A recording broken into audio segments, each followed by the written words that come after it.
Hello बच्चों, question states that in interpreting Rutherford experiment on scattering of alpha particle by thin foils, one must examine what were known factor and what the experiment settled. Which of the followings are true in this context? So Rutherford के experiment ने Rutherford ने alpha scattering experiment को perform किया था thin foil पर. One must examine what were known factor and what are the experiment settle. Which of the followings are true in this context. तो सबसे पहले हम इसमें की कंसेप्ट में रदरफोर्ड के अल्फा एक्सपेरिमेंट को समझते हैं. की कंसेप्ट फॉर दिस क्वेश्चन. की कंसेप्ट में सबसे पहले हम इसमें समझेंगे इसके डायग्राम को. तो जैसे ही हमारे पास कोई एक अल्फा पार्टिकल की एक थिन लेयर को उसने क्या किया, गोल्ड फॉइल पर, ये हमारे पास गोल्ड फॉइल थी, साथ में हमारे पास एक जो ZnS zinc sulphide photon detector था.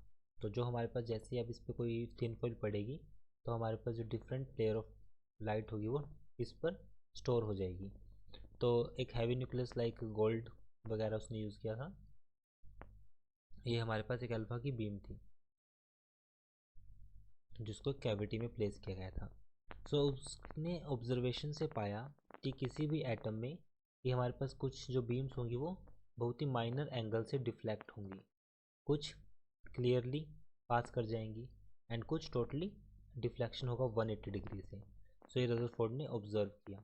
तो फर्स्ट इसने बोला the number of electrons in the target atom that is Z was settled by this experiment. So number of electrons in this target atom Z was settled by this experiment. No, because उसने, क्योंकि Rutherford ने सिर्फ presence of electrons को पाया एक heavy nucleus के अंदर. So first तो हमारे पास रॉन्ग हो गया. Second, the validity of Coulomb's law for distance as small 10⁻30 was known before this experiment. So this statement is also wrong because इसमें किसी तरह की कोई वैलिडिटी ऑफ कूलम्स लॉ के बारे में नहीं बताया गया है रदरफोर्ड के एक्सपेरिमेंट से.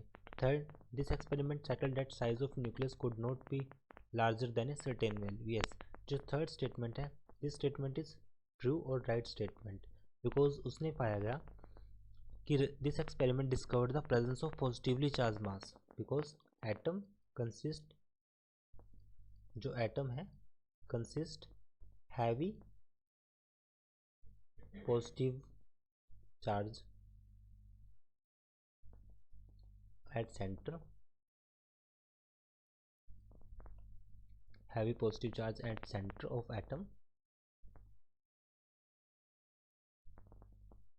hence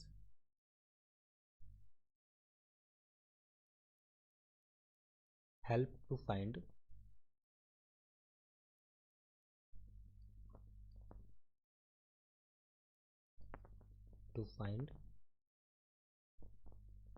minimum radius of nucleus.